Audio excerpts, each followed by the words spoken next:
Wanderlei Silva back in the day was absolutely terrifying. The former Pride Middleweight Champion and 2003 Middleweight Grand Prix winner had one of the greatest runs in the promotion's history. He attained numerous records such as most knockouts and longest win streak, but he didn't find the same success when he entered the UFC. So how good was Wanderlei Silva actually? Hey guys, it's Kiiyon and today we're going to talk about the axe murderer, Wanderlei Silva. This video has been recommended by so many of you for so long, so I'm happy to finally deliver on it. And as always, shout out to the undisputed members of my Patreon. So please join me and the gang on Patreon and you could have your name here as well. Now let's get to the video. 20-year-old Wanderlei Silva began his MMA career in November of 1996 where he fought in a Brazilian Vale Tudo event against Dilson Filho. Wanderlei was slammed almost immediately into the fight. Then Dilson, who was on top, pushed Silva out of the ring, which is surprisingly encouraged by the Brazilian fans. But when Wanderlei got back into the cage, he was smiling menacingly and began to swing wildly. After getting taken down again, Silva got back up and the two went to war. Of course, this would be the way Wanderlei started his MMA career. This exchange left both men exhausted, but Silva had a little bit more in the tank to connect with knees and elbows that knocked Dilson out. Wanderlei's next opponent was Marchello Barbosa. The fight ended in 20 seconds after Silva took down Barbosa and threw ground and pound. Marchello fell out of the ring and was unable to continue after injuring his shoulder in the process. In September of 97, Silva entered the International Vale Tudo Championship tournament. In the first round, he knocked out Sean Bormit with a high kick within the first 90 seconds of the fight. His second fight that night was against Egidio da Costa. The fight ended in under 2 minutes after Wanderlei secured a takedown and began to throw ground and pound that forced da Costa to tap. But then he fought Artur Mariano, and although he looked like a madman early by rushing forward and keeping the pressure with his striking, the fight would be stopped by the doctor after Silva received a huge cut on his eye. This would also mark his first professional loss. His next fight was against Mike van Arsdale, and early on, Mike did everything he could to take the fight down to the floor. And even though Wanderlei received a huge cut in this fight early on, his aggressive striking proved to be too much and he went on to finish van Arsdale with a punch and soccer kicks. In October of 98, Silva made his UFC debut against fellow Brazilian Vitor Belfort. The fight ended in 44 seconds after Vitor caught Wanderlei with a counter left and continued to rush him with a barrage of punches before the fight was called off by Big John. Following his second pro loss, Silva went back to Vale Tudo to fight Adrian Serrano. The fight ended in 22 seconds as Adrian had no answer for Wanderlei's aggressiveness, who finished him off by punches and a soccer kick. Silva's next fight was for the International Vale Tudo Light Heavyweight Championship. It was against Eugene Jackson, who he finished in 32 seconds after denying all of his takedown attempts with knees and soccer kicks before securing the win with punches on the ground. After this win, Wanderlei fought for the first time in the US at UFC 20 against Tony Patara. Tony spent most of the fight clinching Silva to avoid striking with him. But 3 minutes into the fight, Wanderlei was able to connect with a few knees that knocked Patara out. In September of 1999, Silva made his Pride FC debut against Carl Malenko. It was the first fight in his career to go to the judges. Carl was the aggressor in the wrestling by taking him down and controlling him on the ground. But Silva stayed busy from the bottom with punches. He also managed to reverse Carl when on his back, denied most of his takedowns, was close to securing a rear naked choke, and was the aggressor in the stand-up where he displayed his Muay Thai skills with heavy knees. Wanderlei won the unanimous decision. He picked up another decision win against Deijiro Matsui, much similarly to his last fight by denying the takedowns and connecting with knees. Following a first round rear naked choke win against Bob Schreiber, Silva went back to the UFC to fight for the vacant light heavyweight championship against Tito Ortiz. It was a dominant performance by Ortiz, who took down Wanderlei throughout the fight and held him there with ground and pound. Silva was close to finishing the fight in the third after he connected with the right hand, but Ortiz secured another takedown and went on to win the unanimous decision. Wanderlei bounced back at Vale Tudo against Todd Medina, where he defeated him in 39 seconds with heavy knees in the clinch. Silva went back to Pride after this win to fight Guy Mesger. The two strikers were aggressive early and were both connecting with their shots. It really seemed like it was going to be a long war between the two men. But Wanderlei ended the fight with a flurry of punches that knocked out Mesger 3:45 into the first. Silva's next fight was at heavyweight against Gilbert Yvel. The fight ended in 21 seconds after Wanderlei landed a nasty nut shot. Gilbert was unable to continue and the fight was declared as a no contest. Silva went on to fight Dan Henderson in December of 2000. The two went to war in the first round as they stood toe to toe and connected with punches that dropped each other. They both had their share of moments controlling the other on the ground as well. But Wanderlei took over in the second as he was able to knock down Dan multiple times in this round and control him on the floor by landing some heavy ground and pound. Credit to Hendo, who showed so much heart in this fight. But Silva was ultimately the winner by unanimous decision. His next fight was against Kazushi Sakuraba. The fight was another war for Wanderlei, who swung wildly early before getting dropped. He seemed to be in trouble until he dropped Sakuraba with a right hand and began throwing knees to his head. He finished the fight off with a soccer kick and was declared the winner. He then earned another victory 3 against Shungo Oyama, where he got rocked early but recovered and won the fight by strikes. At Pride 17, Wanderlei fought Kazushi Sakuraba for a second time. This time it was for the inaugural Pride Middleweight Championship. Sakuraba found some success with the takedown, but Silva was the aggressor on the feet as he connected with heavy knees and punches. He even took down Sakuraba a couple of times and landed ground and pound from there. Sakuraba was forced to withdraw from the fight after the first round due to a broken clavicle. Silva became the Pride Middleweight Champion and went on to fight Alexander Otsuka at Pride 18 in a non-titled bout. Otsuka desperately tried to take the fight down, but to no success. Wanderlei retaliated with his aggressive striking that eventually broke Alexander's nose and forced the doctors to stop the fight. Silva's first title defense was against Kiyoshi Tamura. Wanderlei dominated in this fight by knocking down Kiyoshi early and controlling him on the ground for a majority of the first. He finished the fight in the second with a big right hand. At Pride 20, Silva went up to heavyweight to fight Mirko Cro Cop. Mirko kept the distance by throwing many kicks to the body and head of Silva, but Wanderlei would rush in to close the distance and connect with punches. He even took the fight down a few times in this fight. The fight went on for the entire 15-minute duration, which under the special rules for this fight meant it would be ruled as a draw. In August of 2002, Silva defeated Tatsuya Iwasaki with heavy knees, a head kick, and punches on the ground. The fight lasted less than 90 seconds. His next matchup against Hiromitsu Kanara, where he had his middleweight championship on the line, the two began swinging early before Wanderlei connected with a head kick that dropped Hiromitsu. There he controlled most of the fight on the ground before connecting with a combo that scored another knockdown. Credit to Kanara for displaying so much heart in this fight, to the point that after taking such a beating, his corner threw in the towel 3:40 into the fight. In August of 2003, Silva fought Kazushi Sakuraba for a third time. This bout was an opening round fight in the Pride Middleweight Grand Prix. It was a chess match between the two, as anytime Wanderlei would try to make it a brawl, Sakuraba would back out in favor of being more calculated. But at the 5-minute mark, Silva connected with a 2-punch combo that knocked out Sakuraba. He advanced to the semifinals in November to fight Hidehiko Yoshida. Yoshida found success early with takedowns, but once Wanderlei was able to neutralize that attack, he began to take over the fight with combos, high kicks, and knees. He ended the fight on top position and won the unanimous decision. In the finals that same evening, Silva fought Quinton Rampage Jackson. Rampage attempted a takedown early but was threatened immediately with a guillotine choke. Eventually, he brought the fight down and got out of the choke. He began to throw a barrage of heavy punches that had Wanderlei in trouble early. The one success Silva found was an armbar attempt, but even that wasn't enough as the beatdown continued.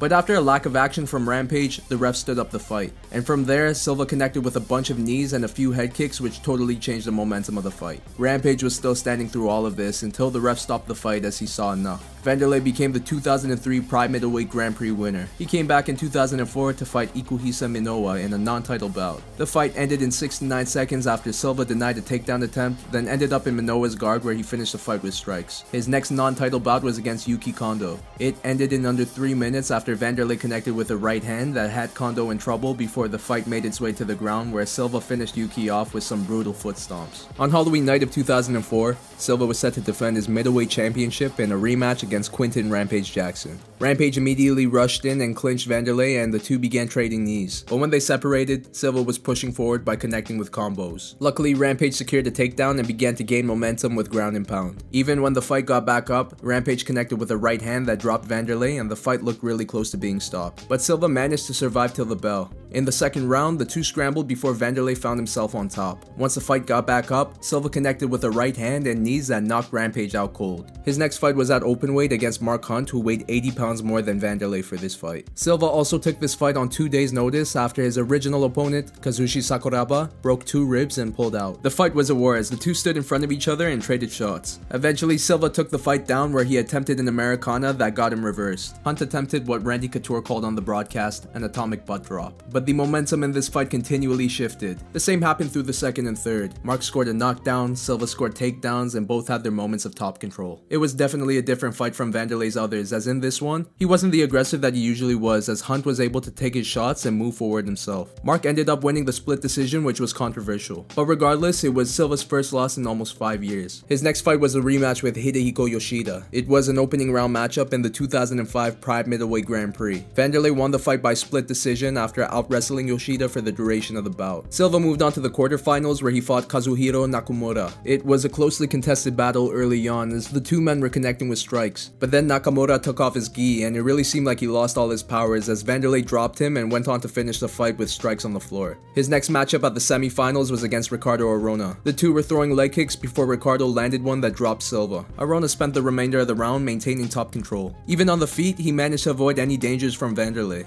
Ricardo finished the fight on top and won the fight by unanimous decision, handing Silva his first loss in middleweight. But in December of that year, a rematch would go down, but this time for the middleweight championship. But Wanderlei definitely found success with the leg kicks, his takedown defense, and also being able to reverse Ricardo when on his back. It was close, but Silva successfully defended his belt by winning the fight via split decision. In July of 2006, Wanderlei competed in his first openweight Grand Prix. In the quarterfinals, he fought Kazuyuki Fujita. After hurting Fujita early and almost securing an armbar, Silva went on to win the fight by punches and soccer kicks before the end of the first round. He moved on to the quarterfinals to fight Mirko Cro Cop for a second time. It was Cro Cop's 32nd birthday and he delivered with an awesome performance. He outstruck Wanderlei, who was unable to turn the fight into a brawl. After dropping Silva and controlling him on the ground, the fight stood back up and Cro Cop connected with a left high kick that knocked Wanderlei out. At Pride 33, Silva fought Dan Henderson for a second time, with this fight being for the Pride Middleweight Championship. Like their first fight, this one was also a war that had both men drop the other. They each had their moments on top control as well. But ultimately, Henderson connected with a left that dropped Silva and he finished the fight with a Hendo bomb. Silva lost his middleweight championship and it was also his last fight with Pride before signing with the UFC. His first fight was a highly anticipated matchup with former UFC light heavyweight champion Chuck Liddell at UFC 79. Wanderlei found himself in yet another war as the two were standing toe-to-toe trading shots for a majority of the 50-minute bout. The fight was seen as best of that year, but Chuck eventually won by unanimous decision. Silva promised his fans that he would come back with a win, and that's what he did when he fought Keith Jardine at UFC 84. Wanderlei finished the fight in 36 seconds by dropping Keith with a combo followed by ground and pound that knocked him out. He looked to make it 2 in a row at UFC 92 when he fought Quinton Rampage Jackson for a third time. But unlike the first two wars, Rampage connected with a left hand in the first round that knocked Silva out cold. His next fight was against former middleweight champion Rich Franklin at a catch weight of 195. The fight was a striking battle where both men were able to drop the other, but Rich was the overall aggressor on the feet as he was connecting more than Wanderlei. Franklin won the unanimous decision. After this loss, Wanderlei came back and made his 185-pound debut against Michael Bisping. Michael secured a few takedowns in this fight, but Silva was the aggressor in the stand-up, was close to securing a guillotine in the second, and knocked down Michael in the third to win the unanimous decision. But in his next fight against Chris Lieben at UFC 132, the first fight he was entering after a knee surgery, Wanderlei got knocked out in 27 seconds. His next opponent was Kung Lee. The fight consisted of Lee throwing an array of kicks and connecting with a spinning back fist, but the momentum began to sway once Wanderlei cut Lee with a right, and from there, he began to rush with wild combos. The stand-up action continued in the second where Silva eventually finished the fight with punches, a high kick, and a whole bunch of knees. He then coached the Ultimate Fighter Brazil opposite Vitor Belfort. The two were going to fight at UFC 147, but Vitor pulled out due to injury. Instead, Wanderlei fought Rich Franklin on short notice for a second time. It was also his first time fighting in Brazil since 2000. Silva was close to finishing Franklin in round 2, but Rich was able to survive and began to connect more on the feet than Wanderlei. He even dropped Silva at the end of the fight. After 5 rounds, Franklin took home the unanimous decision. Following this loss, Wanderlei fought in Japan for the first time since 2006. He moved back up to light heavyweight where his opponent was Brian Stann. The fight became a war as both men swung wildly. Silva was knocked down 3 times in this round, but he also managed to knock down Stann as well. After more exchanges in the second, and another nut shot from Brian, Wanderlei connected with a 2-punch combo that dropped Stann. Silva rushed in to finish him with strikes. Wanderlei went on to become a coach on the Ultimate Fighter Brazil, opposite longtime rival Chael Sonnen. The two possibly had the greatest in-show fight between coaches on the Ultimate Fighter. After the show, they were supposed to fight at UFC 175, but Silva was pulled from the fight after failing to submit an application to fight in Nevada and refusing to undergo a random drug test. He was fined $70,000 and given a lifetime ban by the Nevada State Athletic Commission, which was later reduced to 3 years starting May of 2014. Following all this and Wanderlei's accusations of fight fixing in the UFC, the promotion released him, and in 2016, Silva signed with Bellator. He came back 4 years later to headline at Madison Square Garden in the long-awaited fight against Chael Sonnen. It was a dominant performance from Chael, who out-wrestled Wanderlei throughout the 3 rounds, which earned him the unanimous decision. Silva came back a year and a half later to fight Quinton Rampage Jackson for a 4th time. Although Wanderlei had his moments in this fight, Rampage connected with a big right hand before finishing the fight on the ground with strikes. This was Silva's last fight before his contract expired in September of 2019. And although he signed to Japanese fighting promotion Rizin, he hasn't fought since 2018. So assuming his career is over, how good was Wanderlei Silva actually? So making this video truly felt like I was making a highlight reel because there were rarely any dull moments in a fight with the Axe Murderer, especially in his prime where he was finishing everyone in brutal fashion. His fights were violent and chaotic, and a lot of that had to do with his fighting style where he was always willing to get into a brawl. And due to his wild aggressiveness and granite chin, he was normally the winner of many exchanges on the feet. He connected with punches, high kicks, knees, soccer kicks, and stomps at such a high rate that it was no wonder his opponents had no answer. And although he had skills on the ground, I hardly remember any of it as he preferred to keep the fight standing, because he knew his opponents were afraid to trade shots with him. But Wanderlei was truly fearless, and that not only led to some of the most amazing fights in MMA history, but also the Pride Middleweight Championship as well as the Grand Prix tournament trophy. The issue was that the more he would stand and bang with another fighter, the weaker his chin became, and Silva didn't really evolve from his brawling fighting style, which meant the fun fights were still continuing, but the results weren't always a win like before. But Wanderlei didn't care because he said himself, win or lose, he goes all out for the fans. He'd rather lose than have a boring fight, and that reputation is the reason he's loved by so many. His run in Pride was absolutely legendary as he beat some of the biggest names in MMA, and he holds the Pride record for most wins, most knockouts, most title defenses, and the longest win streak. For me, I would consider him to be in the top 5 of best 205ers in MMA history, but I think an accolade Silva would be more proud of is most exciting fighter of all time. And as of right now,